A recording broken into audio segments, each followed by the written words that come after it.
Hi everybody, so just a quick tutorial from me today about a useful technique in After Effects that allows you to do quick moving masks without doing rotoscoping. It's not applicable to every scenario, but it's a kind of useful technique for getting sort of good results quickly.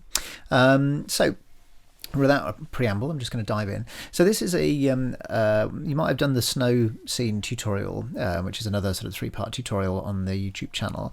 If you haven't, then you'll need to do that first if you want to recreate these kind of snow effects and stuff like that. But this one is a fairly silly job.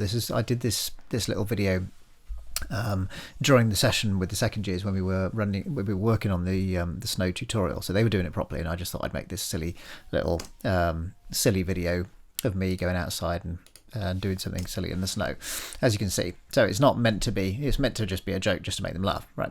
So obviously, if I was doing it properly, I'd have done it properly.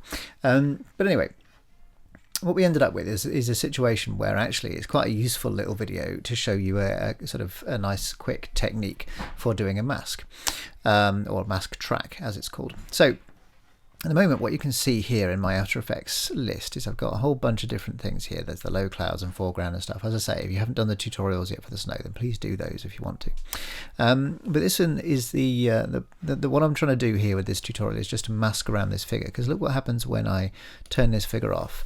If you play it, the snow effect goes in front of the figure as well, and of course then that doesn't look right, because that snow looks like it's in the distance and suddenly it's in front of his face. Doesn't look right. So what we need to do is we need to mask around this guy so that we can see the snow effects in the background and only the sort of foreground snow effects in front of him. And like I say, bear with me, because I know this is a bit of a silly video and the foreground snow effects aren't very clever. It was just meant to be a joke. So how did we do that then? How did I do that nice and quickly? Well, let me show you. So this is our figure that I masked around, okay? But for now, let's take that figure out so that we're not too confused. And I'm going to bring in the source video again. So you can do this with obviously whatever video you need to mask, okay? This works really well for like people. It works well for logos on moving objects, or masking out number plates on moving cars, or whatever it is you need to do, okay? So here's our figure then, and he's moving around, so we've got these foreground snow effects, not very clever, okay, and we need to mask around his face so that we can see the background, right? And under normal circumstances, what we would do is we would take our pen tool and like so, okay, and then we would do the usual thing of like creating a mask by starting to rotoscope, wouldn't we? And then every time he moves a frame, we have to go into the mask path and we have to change it to match. And of course, then it gets really difficult when it gets around his hair and all that sort of thing. And it takes forever. And so, under certain circumstances, like I say, you would have to do that still, because this technique doesn't work for everything. But it's just a useful technique, as I say, that you can try first before you get into the detailed rotoscoping. So I'm going to bring my playhead back to the start of my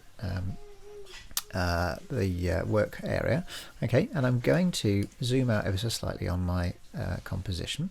I'm going to use my pen tool, and what I'm going to do is draw quite a loose mask around his head, like so.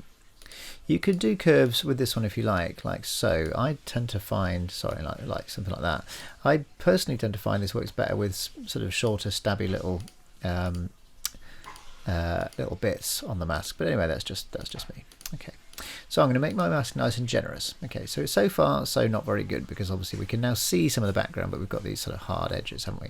So the temptation next is to feather these, but of course if you do that, if you feather this edge, you've still got to rotoscope it, haven't you? Well, here's another little useful tool you can use. And a lot of people don't know about this one. Underneath the pen tool here, if you hold your mouse down there, right at the bottom, you've got the mask feather tool. And this is a really helpful little tool. What I'm going to do is zoom in, and I'm just going to make a mark here on my mask. And what it does is it feathers the edge in, and I can actually control the feather at different points. See how that's happening? So at the moment, if I remember, you've got to hold down spacebar to move your composition around. I'm going to just click up here. I'm going to move that in so that I'm kind of not seeing any of the blue there. That's not looking too bad actually already.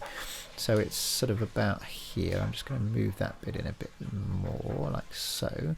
But of course now, because it's trying to be clever for me, it's now moved the bottom bit in as well, and I don't want that, so I'm going to just move that back out again, like so. That's not looking too bad. Let me just bring this corner in like that. That should probably do it. Okay, and I think that's probably looking all right. at the moment. So that's our very loose mask with our mask feather tool, and you can adjust the feather properties down in mask and everything else. Okay, so the next thing we're going to do then, now that we've got our mask and we've got our feathering in place, is we're going to just open up our image, our layer that we're trying to mask, and we're going to click our mask here. Okay, and so once you've got your mask highlighted, what you can do is, if you've got your tracker window open, if you haven't, then you can just open it up, or if you can't see it, go to window and turn on your tracker like so. Okay, and instead of tracking like we would normally do, like tracking a cross on an object that we want to motion track or whatever, we're actually physically going to track this mask. So here's the mask tracker. As long as we've got that mask highlighted, it knows which mask it wants us to track, and just like normal with any old tracker, we're going to do position and rotation, and we're just going to click advance forward. And as you can now see, it's now tracking the position of my person in relation to this mask, and it's creating tracking data underneath here. Unlike a normal track though, where you would need to create a null object and then send the tracking data to that null object so that you can parent the thing that you want to track to it, which is a little bit more complicated. It's not super complicated, but it's just another step you have to remember. With this one, you don't actually have to create a null object because it contains all the tracking data within the mask itself. So once you're done basically. Let's just let it play through for a second, and you can see what it looks like at the end. I mean, I've only done this very quickly. You can spend time on it, obviously. What I'm noticing here, for example, is that the feather is kind of overlapping the corner of his shoulder a little bit there, so I should have tidied that up a bit, but yeah, this is just a quick sort of a quick demonstration of how the mask tracker works, and also the mask feather tool as well, which, as I say, is a tool that I don't think a lot of people are aware of, and it's a really, really helpful one when you want to do things like this, when you want to mask something nice and quickly. This technique doesn't really work wonderfully well for stuff that's moving very fast or moving very erratically, or if it's too small within the frame. I've sometimes found it doesn't really work. But with this, where it's got a nice big object that you can clearly see, this is what I'm meant to be tracking, then it does work really nicely. So there we are, we've got our tracking data now. So if I just wind that back to the start, and if I now hit play, it should now be a reasonable mask. As I say, you can see where it's sort of not quite worked on the shoulder. I should have tidied that up there, but it's a reasonable mask that's kind of working quite well. And then all I would need to do is then color grade this layer to match the background, and there we are. There I'm good to go. Okay, so there's a mask tracker there that we've looked at today, and the mask feather tool.